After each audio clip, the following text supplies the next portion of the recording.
Hello. Let's see.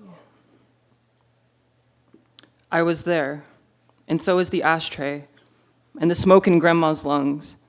The mother of my mother, ovarian cancer 10 years before, and her bandana had butterflies, Mom's favorite creature. The daughter of my grandmother wrapped around my grandmother's brain. And if you think about it, it makes sense why Grandma blamed her anger on the idea that she was chemo crazy. And maybe some of that was true, and maybe the beer she bought wouldn't reach her mouth in time, and maybe Mom would somehow knock 3 times from inside the urn next to my bed, calling grandmother to the clouds, where she could watch the election and realize there really was a man who was filled with more poison than nicotine could ever hold.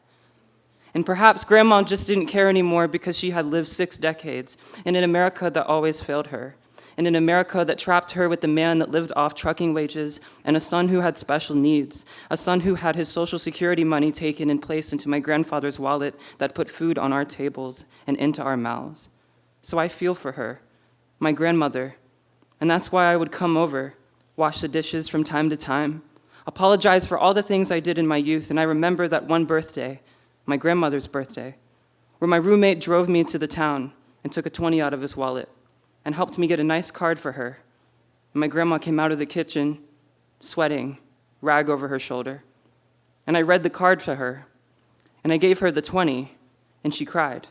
And my grandmother was nowhere to be found, and my special needs uncle was upstairs waiting for Grandma to stop washing dishes so the hot water could reheat itself, so he could take a bath, so he could wash the lip that he picked that he didn't know how to stop.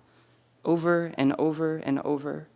Even though Grandmother told him not to pick his lip flesh, even though the blood would just dry itself, even though he didn't know any better because he thought the blood was dirt. Everything eventually bleeds, like the tears on my grandmother's face. Even though I saw crystal clear salt water run south and drop into the carpet, I knew her tears were speaking a language. I knew her tears were saying, "Witness me." I knew her tears were saying, "Thank you." I knew as she walked back into the kitchen, the grandmother I knew wanted to escape, and yet her love for her son, who couldn't even fathom what she was doing for him, kept her there. Like the smoke, like the ashtray, like the nicotine, like the yellow walls and our smoky lungs, our nose-blind spirits, our echoes. I knew, and she knew, that I would never forget. She knew that I knew that her physical body was crumbling from the cancer. But I knew that she was and always will be forever, knocking with my mother from inside the urn, telling me to let them go and toss their ashes into the sea, into fields of cardinals, blueberries, butterflies, and honeysuckle. And so I will. Someday I will. Someday I will know how many ghosts it takes for a graveyard to call itself a country.